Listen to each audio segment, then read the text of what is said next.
একটা টাকাও বাড়ানো যাবে না, 1 টাকাও বাড়ানো যাবে না। বেতন তো কোনো মতে বাড়ানো যাবে না। কেন?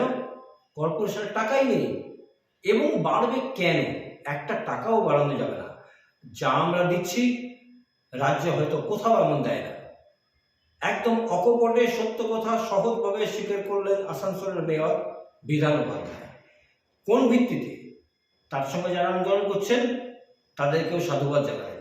কংগ্রেসকে বললেন ময়লা পরিষ্কার করা খুব ভালো কাজ এবং নিজেদের কাজ নিজেরা করে নেওয়া তো ভালো বটেই, তবে আমরা চাই না কারোর কাজ চলে যাক, কিন্তু এরপরেও যদি কেউ কাজ না করে তাহলে অন্য ব্যবস্থা নিতে হবে।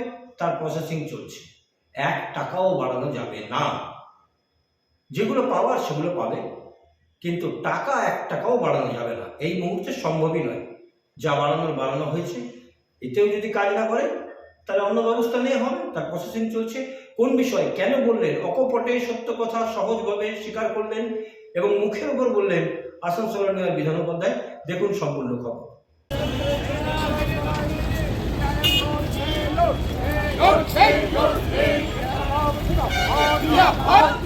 8 দিন ধরে আসানসোলে সাফাই কর্মীদের আন্দোলন চলছে এবং অব্যাহত আন্দোলনে তাদের দাবি কি? তাদের ক্যাজুয়াল করতে হবে, তাদের 15,000 টাকা বেতন করতে হবে, তাদের পিএফ এবং ইএসআই। পিএফ তাদের আছে, ইএসআই করিয়ে দিতে হবে এবং তাদের ক্যাজুয়াল করতে হবে, বেতন 15,000 টাকা করতে হবে। এই সমস্ত দাবি দাওয়া নিয়ে 8 দিন ধরে আন্দোলন চলছে এবং সাফাই না হওয়ার কারণে জঞ্জালপূর্ণ অবস্থা তৈরি হচ্ছে আসানসোলের বিভিন্ন জায়গায়। এবং শুক্রবার সকালেই কংগ্রেসের পক্ষ থেকে রাস্তায় নামা হয়, তারা নিজেরা ময়লা পরিষ্কার করে, তারপরে বামেরা আসে, তারা আন্দোলন করে, তারা মিছিল করে এবং তারা কর্পোরেশনের সামনে এসে উপস্থিত হয় এবং আন্দোলনকারী যারা সাফাই কর্মী তাদের তো আন্দোলন চলছে, দীর্ঘক্ষণ ধরে চলছে এবং তাদের এই সমস্যাগুলো নিয়ে আসানসোলের রবীন্দ্র ভবনের পিছনে সেখানে একটা আলোচনা হয়। সেই আলোচনায় উপস্থিত ছিলেন মেয়র, ডেপুটি মেয়র, বড় চেয়ারম্যানরা বলে সূত্রের খবর যে ওখানে এই সাফাই কর্মীদের নিয়ে আলোচনা হয় এবং তারপরে বেরিয়ে এসে মেয়র বিধান উপাধ্যায় পরিষ্কারভাবে অকপটে সত্য কথা একেবারে মুখের ওপর বলেন 1 টাকাও বাড়ানো যাবে না। পিএফ আছে, ইএসআই করে দেওয়া হবে, আই কার্ড তাদের দাবি মতো করে দেওয়া হবে এবং আরও বেশ কিছু ফ্যাসিলিটি, কিন্তু টাকা 1 টাকাও বাড়ানো যাবে না। কি টাকা দেন, কত টাকা দেন, কি কি সুবিধা পান, রাজ্যে এরকম পাওয়া যায় কিনা শোনাবো তার মুখে। প্রথমে শুনুন কংগ্রেস নেতা প্রসেনজিৎ পৈতন্ডি কি বলছেন, তারপর শুনুন সিপিএম নেতা কি বলছেন, অবশেষে শুনুন মেয়র বিধান উপাধ্যায় কি জবাব দিচ্ছেন। আপনারা জানেন যে আসানসোলের কর্পোরেশন এলাকা প্রতিটি ওয়ার্ডে হচ্ছে সাফাই কর্মীরা তাদের ন্যায্য দাবি নিয়ে আন্দোলনে আসে। দীর্ঘদিন ধরে তারা আন্দোলন করছে কর্পোরেশনের বিভিন্ন জায়গায়। যে জঞ্জাল, সেই জঞ্জাল হচ্ছে যে পড়ে থাকছে, কোনোরকম পরিষ্কার পরিচ্ছন্ন অবস্থায় নেই। এই সময় মাধ্যমিক পরীক্ষা চলেছে, উচ্চ মাধ্যমিক পরীক্ষা আসছে। যানজটের একটা ভয়াবহ অবস্থার মধ্যে দিয়ে আমাদের হচ্ছে সাধারণ যারা আসানসোলবাসী তাদের পড়তে হচ্ছে। কর্পোরেশনের যে মেয়র এবং আধিকারিকরা যারা আছেন তাদের যে উদাসীনতা, এই উদাসীনতার জন্য যে যারা সাফাই কর্মী তাদের হচ্ছে যে ন্যায্য দাবি, সেই দাবিকে সামনে রেখে তাদের সঙ্গে বসে আলোচনার মাধ্যমে তাদের দাবিকে মান্যতা দেওয়া, এই কাজটা না করে তারা হচ্ছে যে ধৈর্য রেখে এখনো পর্যন্ত হচ্ছে মানুষের যে পরিষেবা সেই পরিষেবা থেকে বঞ্চিত করছে এবং হচ্ছে যে দাবি দাওয়া নিয়ে যে আন্দোলন, সেই আন্দোলনের হচ্ছে যে তাদের সঙ্গে বসে আলোচনা করে মিটিং করার যে উদ্যোগ, সেই উদ্যোগ কর্পোরেশনে দেখা যাচ্ছে। এই মুহূর্তে আপনারা সমর্থনে আছি, আপনারা সবাই কথা বলতো।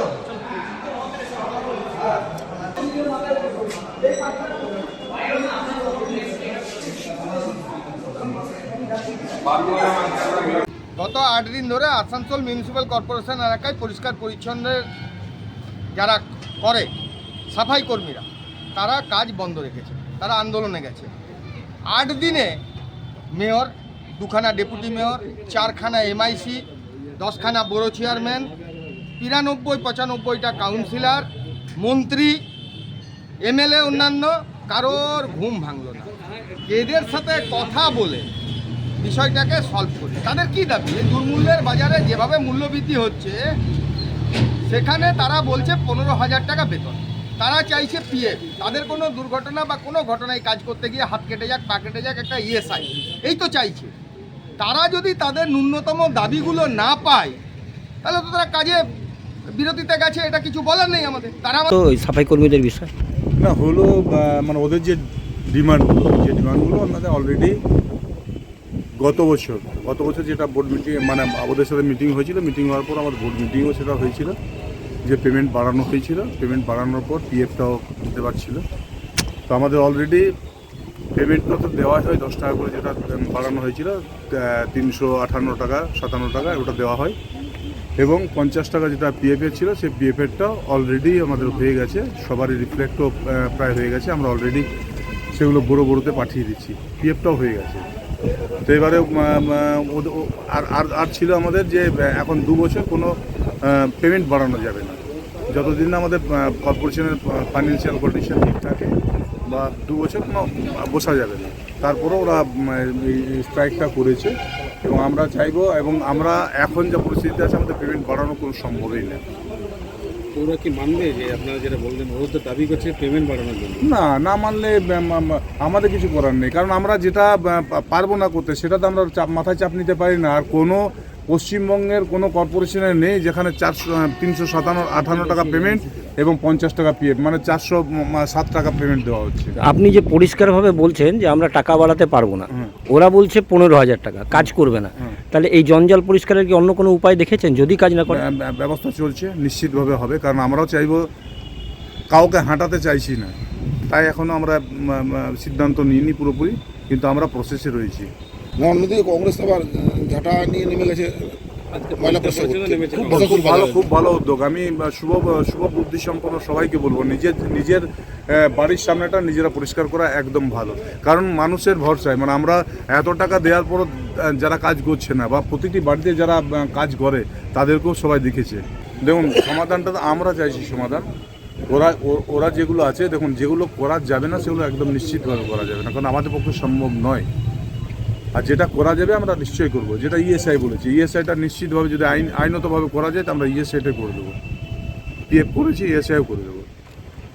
দিলাম সে আই কার্ডটা তো পছন্দ নয়, মানে 6 মাস একটা আছে, তো আই কার্ডও আমরা নতুন করে দিচ্ছি। সম্পূর্ণ খবর দেখলেন, সম্পূর্ণ ছবি দেখলেন এবং সব বক্তব্যগুলো শুনলেন।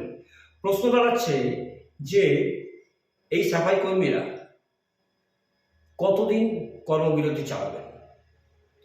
প্রশ্ন দাঁড়াচ্ছে এই সাফাই কর্মীরা যে ডিমান্ডগুলো করছেন তার কতগুলো তারা পাচ্ছেন, এবং সেগুলো পেলে তারা আবার কাজে যোগদান করছেন নাকি, তাদের কর্মবিরতি তারা ভেঙে দিচ্ছেন নাকি, না কর্মবিরতি কন্টিনিউ করবে। কিন্তু আসানসোল মিউনিসিপ্যাল কর্পোরেশনের মেয়র বিধান উপাধ্যায় কোনো দেখব চেষ্টা করছি এসবের মধ্যে নয়, যেটা বাস্তব সেই বাস্তব কথাটাই তিনি জানালেন, এবং যেটা দেখা গেল যে বেশ কয়েকটি দাবি তাদের, সেগুলো হয়তো মেনে নেওয়া হবে। এখন দেখার কবে থেকে তারা কাজে নামে। সাফাই কর্মীরা যারা সমাজের অন্যতম অংশ, আবর্জনা সাফাই করে, তাদেরও কষ্ট আছে, তাদেরও সারাদিন কাজ করতে হয়, গন্ধ ময়লা আবর্জনায় তাদের কাজ করতে হয়, সে কথা সবাই বোঝে, সবাই স্বীকার করে। তবে তার সঙ্গে এটাও বিষয়, নিজেদের আবর্জনাটা নিজেদেরও একটু পরিষ্কার করে দেওয়াটা ঠিক। আমাদের বিশেষ অনুষ্ঠান তুমি বলবে আমি শুনবো আজ এ পর্যন্তই। আবার দেখুন আগামীকাল। এতে আমরা কিছু বলি না, এতে বলে প্রশাসন, সাধারণ মানুষ, জনগণ, প্রতিনিধি, আমাদের মাধ্যমে বার্তা বিভিন্ন জায়গায় পৌঁছায়। দেখতে থাকুন TSLM নিউজ।